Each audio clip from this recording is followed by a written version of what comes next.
Hi, welcome to my March and April wrap-up. Today I'm going to be telling you about all the books I read in these last 2 months. First up, in March I finished reading the 5th book in the Princess Diaries series. They've all had various names at various different times, but this one was titled, in the edition I listened to the audiobook of, as Princess in Pink. At this stage, I can't really say much about the individual books. Some I like more than others, but I read 3 of those in March, and so I've pretty much kind of forgotten which one was which, so can't say anything other than that I enjoyed it, and I will be continuing on with this series. The second book I finished reading in March was The Hate U Give by Angie Thomas.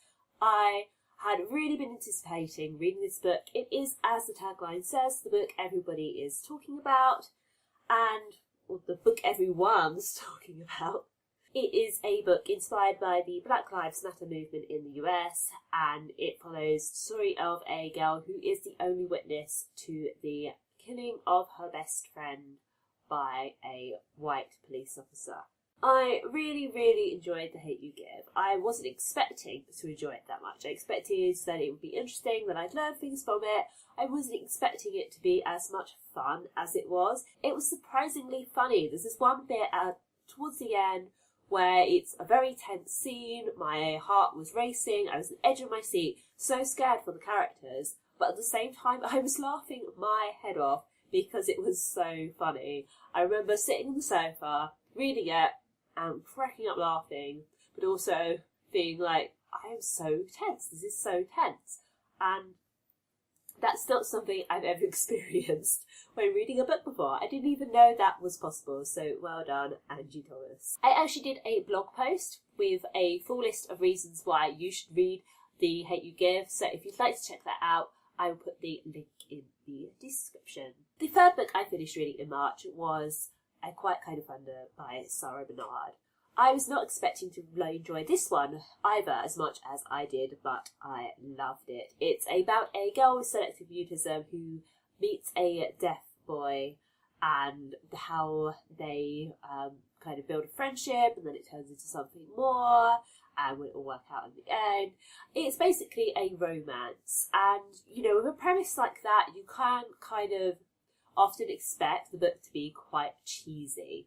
And selective mutism is a topic that's covered quite a lot in YA, and it hasn't been done very well quite a lot of the time. Often there's a big mystery, and when the character reveals what the mystery is, you know, the book then just becomes about finding out what it is that triggered selective mutism, and once that's been resolved, the selective mutism is resolved. And I thought this was much more realistic about that. The character actually speaks about her experiences trying to resolve it, and how people have tried to make her deal with it and get over it, and how you know, now she's started taking medication and she's in therapy, and you know, I thought it was really realistic. You know, obviously I hadn't experienced that myself, although I have experienced anxiety, and it just seemed much more real, which made the romance all the more adorable and cute. I loved it so much. It was also really interesting to learn about the deaf community from the deaf character's point of view. It's not a split narrative, but the love interest does talk quite a bit about how sometimes he can feel excluded by hearing people, and how people can accommodate him more, and what he's worried about being out in the world in general. The fourth book I finished reading in March was Following Ophelia by Sophia Bennett, which was another brilliant read. It's about a girl who goes to London to be a servant and then becomes mixed up with the Pre-Raphaelite. She starts posing for one, and she enters this whole glamorous world, and it's so interesting. I really loved how it really gets to grips with the gender politics of the era, and how this main character ends up kind of leading this double life, because being an artist model is something really scandalous, whereas servants are expected to be the absolute models of propriety and not have any kind of creativity. They're just meant to kind of be there, fading into the background. Next up, I read a bit of a YA classic, Rumblefish by S.E. Hinton. A lot of the time when I read YA books from several decades ago, I don't think they're very good. I kind of think, well, I can see how this was revolutionary at the time, but I think that generally more recent YA is written a lot better. But this was an exception to that rule. I thought it was amazing. It's narrated by a character who it's kind of like a flashback. He meets an old friend and then it kind of triggers this memory of what happened when his brother came back after being away for a while and how they used to be involved in gangs. And it's really hard to summarise, but it's a very, very short book. I think I read it in somewhere between 45 minutes and an hour and a half, and I just thought it was brilliant. I was really blown away by how good it was for a book written so long ago. The next book I finished reading was the 6th in the Princess Diaries series, which in my edition was titled Princess in Training. Again, can't really say anything more about it because these books have all just blended into one. Then I read Giant Days, which is a graphic novel set at a UK university, and it's just so adorable. Let me show you. I'll show you the first page so you can see how great the art is. I really, really loved reading this. It doesn't really seem to have an overarching arc plot, or if there is one, I think it's yet to fully develop. But I just thought it was very adorable and a really great slice of life. It follows 3 young women who live in rooms next to each other and all the trouble they get themselves and each other into. Then I wanted something else different, so I picked up this little book, which is a collection of 3 short stories by F. Scott Fitzgerald. I have wanted to read some F. Scott Fitzgerald for a very long time because I love the 1920s. I read a lot of books set at that time, and I've read books by other authors who were writing at that time. But something kind of put me off. I was really worried that I wouldn't like The Great Gatsby. I haven't read The Great Gatsby, I haven't seen any films of The Great Gatsby or anything like that. So I was kind of concerned that I wouldn't like it. You know, when you kind of hype something up to yourself because you think it's something that really fits your interests and you're actually scared that you won't like it. Yeah, that's definitely the situation here. So I thought I'd try the short story collection to find out whether I liked his writing style. To be honest, I'm not really sure.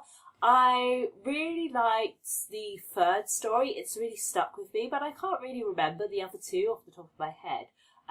So I think I'm just going to have to go ahead and try one of his novels. If you have any recommendations, let me know in the comments. I don't really know where to start. Should I start with The Great Gatsby or should I read something else? Let me know. Next up, I read The Starling Tree by Julia Clarke, which is another very short book. You see how I was feeling towards the end of March. And this is a YA book from 2001. That's when it was published. It's about a girl who is dealing with a lot of stuff. She's in her last year of school and her family are not very well off. They're actually quite poor. Her mum works as a cleaner. Her dad doesn't work at all. He never really leaves the house due to mental health issues. And she used to be really close to her twin brother, but lately they've drifted apart. He's fallen in with a bad crowd and she's really worried about him. I really like this book in particular because it dealt with class issues. These are very working class characters. The main character's twin brother just kind of goes out and hangs around on the streets for fun because they don't have much money to spend. They have one bicycle between them. They don't have a car. The main character's mum works as a cleaner, and when she isn't well, the main character ends up going and doing that job for her, so the family still have the money. I just thought it was really great to have these issues dealt with. It's not something that really comes up much. Quite often, characters of YA books just get money handed to them by their parents, and they don't really need to worry about it, which I think is not really realistic for a lot of people, even if people aren't working class, if they're lower middle class, there are still money issues and money concerns, limitations on money. And I also really liked the way this character was sort of,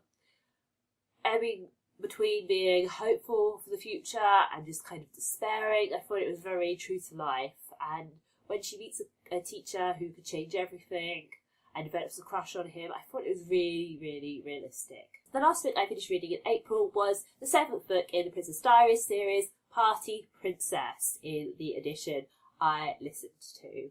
And I am very sad because the library doesn't have any more of these. This is the last one, and I cannot find it on audiobook anywhere. I've tried Audible, I've tried Amazon, but I can only get the CD. I have tried a couple of other sites, but they wanted like $30, which I feel is too much for one audiobook. Let me know in the comments where you buy your audiobooks. It would be so useful to know if you have any recommendations for stores. So that's all the books I read in March. Now let's move on to April. The first book I finished reading was Sick Notes by Gwendolyn Riley. I read her book Cold Water several years ago, so when I saw this I thought I'd pick it up and give it a go. It's literary fiction and I really like her writing style. It's a lot more introspective than I usually like my novels.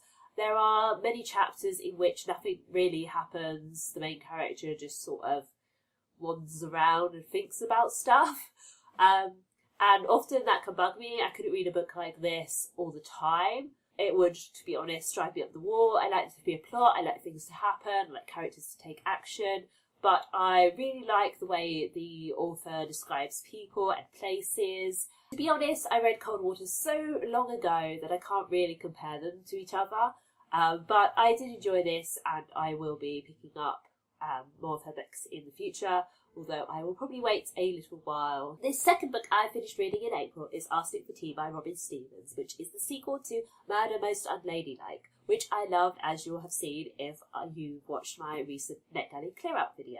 So Arsenic for Tea continues the mystery-solving adventures of Daisy and Hazel. Hazel has gone to Daisy's family country estate for the school holidays, and they're supposed to be celebrating Daisy's birthday and staying out of trouble, but then a murder happens, of course, and so Daisy and Hazel set about investigating this. I really loved seeing the relationship between Daisy and Hazel evolve.